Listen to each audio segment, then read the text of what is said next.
ela sabia fazer. Eu saí daquele café com uma certeza. Se eu quisesse virar o jogo, teria que ser maior do que eles. Mais fria, mais estratégica. E foi exatamente o que comecei a fazer. Nos dias que se seguiram, virei uma versão de mim mesma que eu nem sabia que existia. Cada gesto meu em casa era milimetricamente calculado. Eu sorria nos momentos certos. Elogiava o jantar que o Tyler preparava, ria das piadas idiotas da Patrícia quando ela nos visitava. Por fora, eu era a esposa perfeita, mas por dentro, eu estava armando a queda deles. A primeira coisa que fiz foi conversar com um advogado, um amigo da minha irmã que atua com direito familiar na Califórnia. Contei tudo. O grupo secreto, os áudios, a mulher em Denver, o plano de manipulação psicológica. Ele me ouviu em silêncio e depois disse: se você quiser sair com vantagem, vai precisar ficar mais um pouco. Vai parecer contraditório, mas quanto mais eles tentarem te tirar, mais provas você terá de abuso emocional. E isso pode fazer toda a diferença. Era exatamente o que eu precisava ouvir. Então voltei para casa e me tornei invisível. Mas atenta. Patrícia continuava mandando mensagens no grupo. Família verdadeira. Cada vez mais impaciente. Ela ainda não pediu o divórcio? Que demora. Tyler, você precisa ser mais duro. Crie conflitos. Diga que ela está te controlando. Forcem a barra. Eles queriam que eu explodisse. Que eu surtasse. Agredisse alguém. Sumisse do mapa. Que eu fosse o problema. A louca. A intrusa. Mas eu apenas observava. E colhia. Eu sabia que uma reunião familiar aconteceria no sábado. Seria o aniversário do sobrinho do Tyler. E todos estariam lá. Inclusive a Rachel. Sim, a mulher de Denver. Ela estaria na cidade. E pelo que vi nas mensagens, o plano era que ela fosse apresentada aos poucos, como uma amiga do Matthew, mas com intenções claras. Era isso. Eles estavam prestes a me expor, a me empurrar até o limite. E eu ia deixar. Mais do que isso, eu ia filmar tudo. Na manhã do sábado, escondi 3 pequenos gravadores em minha bolsa, em um pingente falso do meu colar, e no bolso interno do meu casaco. Também deixei um celular velho gravando dentro do carro, com visão parcial da entrada da casa. Quando cheguei à festa, já percebi os olhares, sorrisos forçados. Patrícia fingindo me abraçar, mas cochichando. Hoje as coisas vão mudar. Eu sorri de volta. Vão sim, Patrícia. Vão mesmo. A festa parecia normal por fora. Crianças correndo, música baixa, decoração com balões azuis. Mas ali dentro, entre os risos e os pratos de salgadinhos, existia uma guerra silenciosa. Eu sentia os olhares da família do Tyler me perfurando. Todos estavam à espera do grande momento. E ele chegou mais rápido do que eu imaginava. Logo depois do parabéns, Patrícia pegou o microfone da caixinha de som, como quem fosse agradecer a presença de todos. Mas o que ela disse fez o ar da sala pesar. Eu só queria dizer que a família é tudo na vida. Família de verdade, sabe? Aquela que a gente pode confiar, que não aparece só pra tirar vantagem. Houve um silêncio desconfortável. Alguns riram sem graça. Outros abaixaram os olhos. E então ela completou. Por isso, é uma alegria ter aqui hoje uma pessoa muito especial, que representa tudo o que essa família é de verdade. Rachel, querida, vem cá. Eu congelei. Rachel se levantou da mesa do canto como se tudo fosse espontâneo, mas estava claro que era armado. Ela usava um vestido vermelho simples, maquiagem leve e um sorriso contido. Olhou pro Tyler antes de andar até Patrícia. E ele sorriu de volta. Não um sorriso inocente, mas cúmplice. A Patrícia a abraçou e disse, ainda com o microfone: que sorte a do Matthew, né? Encontrar uma mulher como você. Rachel fingiu se surpreender. Riu e respondeu: ah, na verdade, a vida às vezes tem caminhos diferentes. Mas tudo acontece por um motivo, né? Olhei pro Tyler. Ele evitava meu olhar, pegava o celular, fingia responder algo. Mas suas mãos tremiam, e foi aí que decidi agir. Fui até a mesa principal, peguei meu celular da bolsa e conectei via Bluetooth na caixinha de som. Em segundos, o áudio começou a tocar, alto. Claro. A voz da Patrícia ecoou. Ela nunca vai ser uma de nós. Mas tudo bem, a gente já tá se organizando. Depois a do Tyler. Ela vai acabar saindo por vontade própria. É só manter a pressão. E então, outra da Rachel. Eu só não quero que pareça que estou roubando o marido de ninguém. Mas se ela não serve, por que ainda tá com ela? Silêncio total. Todos estavam paralisados. A Patrícia tentou correr até a caixinha de som, mas eu a segurei com os olhos.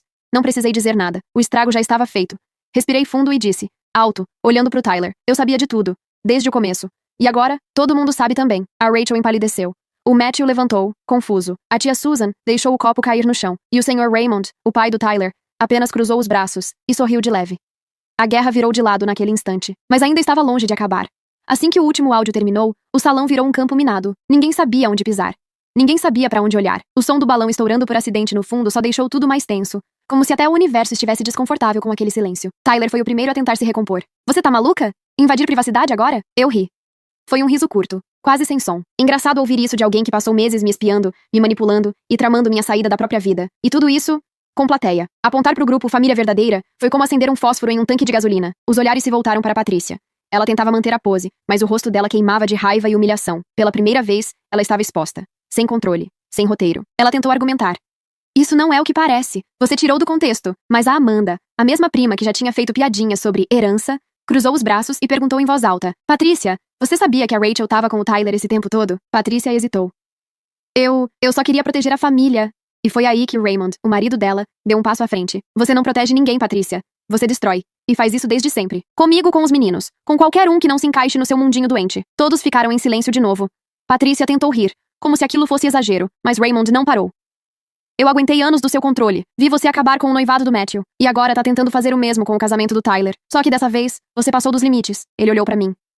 Me desculpa por não ter feito nada antes. Eu fui covarde. Eu assenti, ainda sem conseguir falar. Ver Raymond se posicionando era algo que eu jamais imaginei. Mas o mais impressionante ainda estava por vir. A Rachel, sim, a própria, levantou da mesa, pegou a bolsa e disse quase chorando. Eu não sabia que ele ainda estava com você. Ele dizia que vocês estavam separados, que o divórcio era só uma formalidade. Eu juro. Ela olhou pro Tyler. Ele estava pálido. Você mentiu pra mim também. E saiu. Simples assim. A Patrícia tentou ir atrás, mas foi ignorada. Alguns parentes começaram a murmurar, se afastar, cochichar entre si. Aos poucos a festa foi esvaziando. O clima era irrespirável. Tyler tentou me encarar, mas pela primeira vez, eu vi medo no olhar dele. Medo real. Você armou tudo isso? Não, Tyler. Você armou. Eu só registrei. Peguei minha bolsa, caminhei até a porta, e antes de sair, deixei uma última frase. A diferença entre você e eu é que eu nunca precisei de um grupo secreto pra destruir alguém. Eu só precisei da verdade. E então, eu fui embora. Mas minha vingança ainda não estava completa. Voltar pra casa depois daquela festa foi como sair de um campo de batalha. Eu estava exausta, mas estranhamente calma, porque pela primeira vez em muito tempo, eu tinha o controle. Eles estavam expostos, as máscaras haviam caído, e agora, era minha vez de decidir o que fazer com tudo aquilo. Mas eu sabia que não bastava apenas um escândalo familiar. A ferida que eles abriram em mim não ia se curar com um simples vexame público. Eles queriam me tirar do jogo em silêncio. Eu ia tirá-los, de forma definitiva. Comecei com algo simples. Na segunda-feira, entrei com o pedido oficial de separação, com base em abuso emocional, traição e dano psicológico. O advogado que me orientava já tinha o dossiê completo, com prints, áudios, datas e até mesmo a transferência bancária que o Tyler fez como parte do plano. O que ele não esperava era que eu incluísse o nome da Patrícia no processo. Sim, porque além de ser parte ativa na destruição do meu casamento, ela também usava os dados do Tyler para movimentações financeiras sem autorização, algo que descobri vasculhando os extratos antigos. E isso era crime. Ela ia ter que se explicar. A notícia do processo caiu como uma bomba. O grupo da família verdadeira foi apagado dias depois do escândalo, mas eu já tinha salvo tudo. E agora, não era mais só um drama conjugal. Era um escândalo jurídico, com consequências reais. Tyler tentou me procurar, mandou mensagens, tentou ligar, mandou flores. Eu ignorei tudo. Até que ele apareceu no prédio onde eu estava temporariamente hospedada, tentando me abordar na recepção. Ele chorava. Dizia que tinha sido manipulado, que a mãe dele sempre foi assim, que ele se perdeu, que me amava, que queria consertar. Eu ouvi tudo em silêncio. E então perguntei: se eu não tivesse descoberto o grupo, você teria parado? Ele não respondeu. E se a Rachel tivesse aceitado seguir com você naquela noite, você teria me deixado ali, como uma louca, falando sozinha. Ele abaixou a cabeça. Eu só quero mais uma chance. Você já teve várias. Só que agora sou eu quem não quer mais. Deixei ele ali, no meio do saguão, chorando. Enquanto a recepcionista fingia não olhar, e um entregador de comida passava por ele com a sacola na mão. Era simbólico. Ele se esfarelando, sozinho. Mas ainda faltava a Patrícia. Patrícia sempre viveu sob a ilusão de que podia controlar tudo e todos, manipulava as situações, distorcia verdades, e colocava uns contra os outros como se estivesse jogando um tabuleiro, onde ela era a única jogadora com peças reais. Mas agora ela estava cercada, e sem saída. Assim que o processo foi oficialmente protocolado, o advogado dela tentou entrar em contato com o meu. Tentaram negociar, pedindo para que eu retirasse o nome dela da ação, oferecendo acordos financeiros por fora, e até uma retratação pública. Ridículo. Eu recusei tudo. Ela precisava sentir o peso do que causou, e mais do que isso, as consequências de acreditar que estava acima de qualquer limite. Alguns dias depois, soube que Raymond, o marido dela, havia se separado oficialmente. Ele saiu de casa, congelou contas conjuntas e levou consigo todos os documentos que comprovavam o quanto Patrícia usava os filhos para manipular a própria narrativa. Ele me enviou cópias. Entre eles, estava algo que me chocou. Uma espécie de diário. Ou melhor, um manual de controle, que ela escreveu anos atrás, quando os filhos ainda eram adolescentes. Nele, ela descrevia estratégias para manter o Tyler e o Matthew dependentes emocionalmente, afastá-los de mulheres problemáticas e garantir que a família permanecesse pura. Era doentio. Entregar aquilo ao tribunal foi como colocar fogo em gasolina. O juiz determinou uma audiência extraordinária só para tratar da interferência direta dela no meu casamento e nas finanças do Tyler. Quando Patrícia recebeu a intimação, ela surtou. Literalmente. Soube por conhecidos que ela foi até a casa de Amanda gritando, dizendo que todo mundo era ingrato, que ninguém mais respeitava a matriarca e que essa mulher, eu, era uma ameaça para a tradição da família. Tradicional era a dor que ela causava. E agora, pela primeira vez, ela não tinha como silenciar ninguém.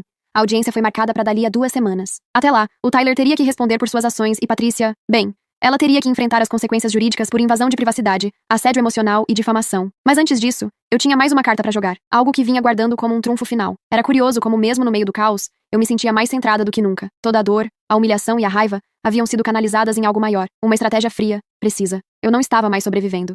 Eu estava vencendo. Mas faltava a peça final, aquela que ninguém esperava.